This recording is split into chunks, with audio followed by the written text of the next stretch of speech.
Hi, I'm Helen. I'm the co-founder of the tech startup GameV and the program director for Spark the Change.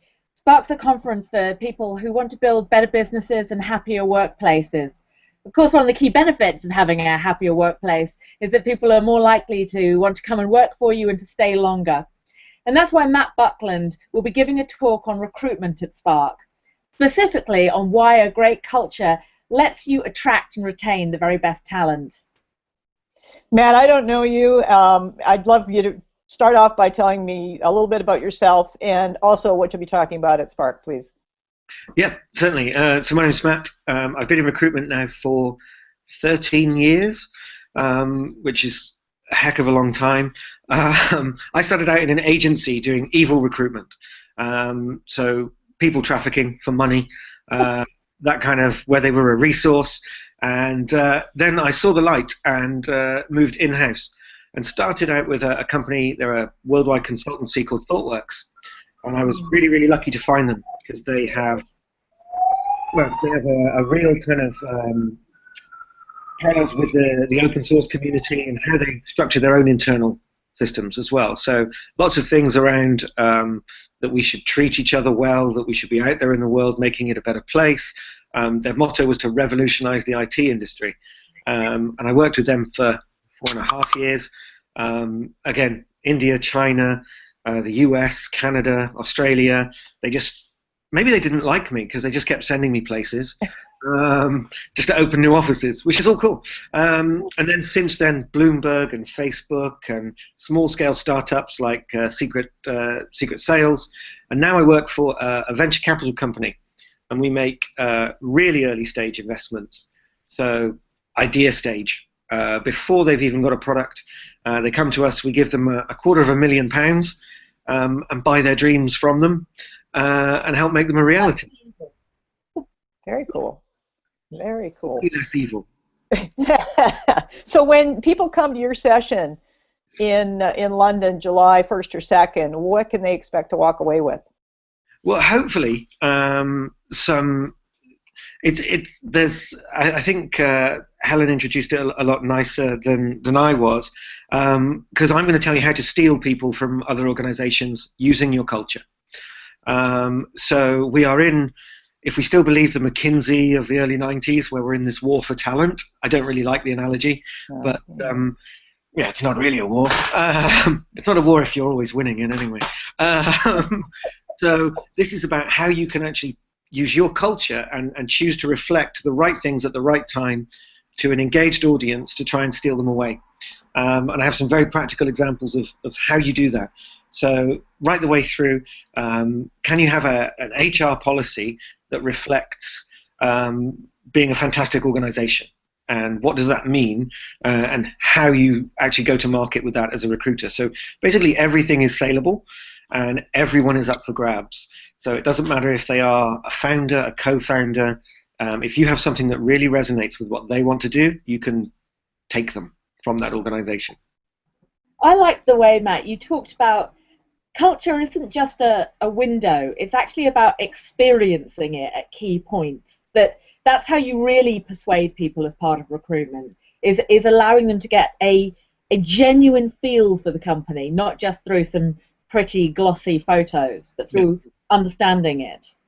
So at the moment now, I'm doing some work for my personal blog, and it's on candidate experience. And we often map out a recruitment process with nice boxes along the screen, and we go, now the candidate's in this box, now they're in this box. And my approach is to overlay on that. What is the drip feed, the psychological drip that we're going to give people as they go through that process to get them more and more engaged? So as great examples, we sent everyone who interviews at Facebook in London gets a Facebook London t-shirt. So even if you make it to the first stage, you'll get a Facebook London t-shirt. And you order them in such quantities, it's like $2 a shirt. So why is that good? They feel valued. Look, I got a t-shirt. But also, mainly these people were technical guys. They all wear t-shirts of the conference they've been to, of the technology they've been to, when they go back to their desks. So for $2, They were advertising our brand in the middle of their tech teams when they went back, whether we hired them or not. So it's a little bit evil, but at the same time, it's beneficial to the candidate. They get that psychology. At that far end, we had a budget for buying people prizes and presents as they got through the recruitment process. So one of the things we actually did, we hired someone from a music startup in London, and they were umming and ahhing about whether to take the offer. And we thought, right, we're going to go all out on this one. So we bought them a Bluetooth speaker, very expensive one. We badged it as Facebook, and then sent him the most pun-laden, please accept our offer. And it was like, this is our offer pack. Here's a lovely present. And by the way, we hope this offer is music to your ears. It will keep you on the right track. All of this horrible pun stuff. He came back and said, I accept your offer, but just no more puns, please.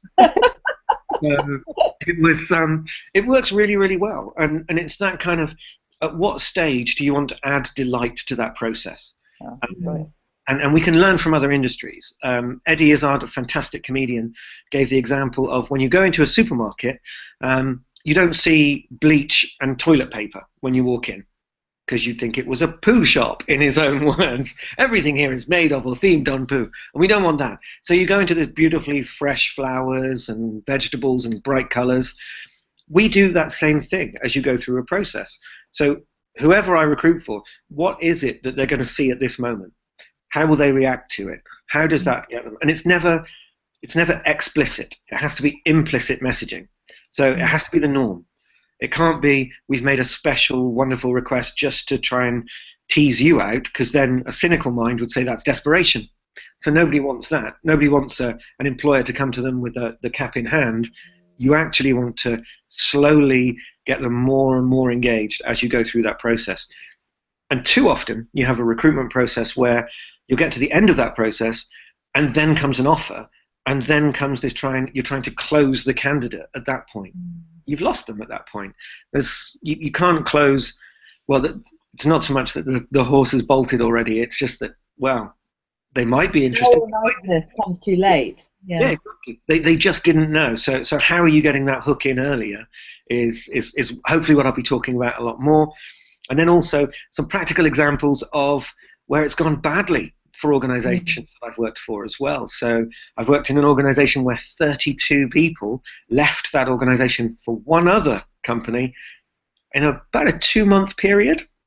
Wow. We had a lot of analysis as to how they did that and what that meant for the organization at large as well. So it should be fun. I hope the session will be fun anyway. Excellent. Helen, tell us where people can go to register. Well, the program is fantastic this year. Go to sparkthechange.co.uk. Tickets are on sale. You can have a look at Matt's talk and all the others, including, I must say, we have someone who's a very well-known comedy writer who is going to be talking about what we can learn in innovation from stand-up comedy. So anyone who likes their Eddie Izzard should be there for that as well. Oh, I love him. So 1st and 2nd of July in London. See you at Spark.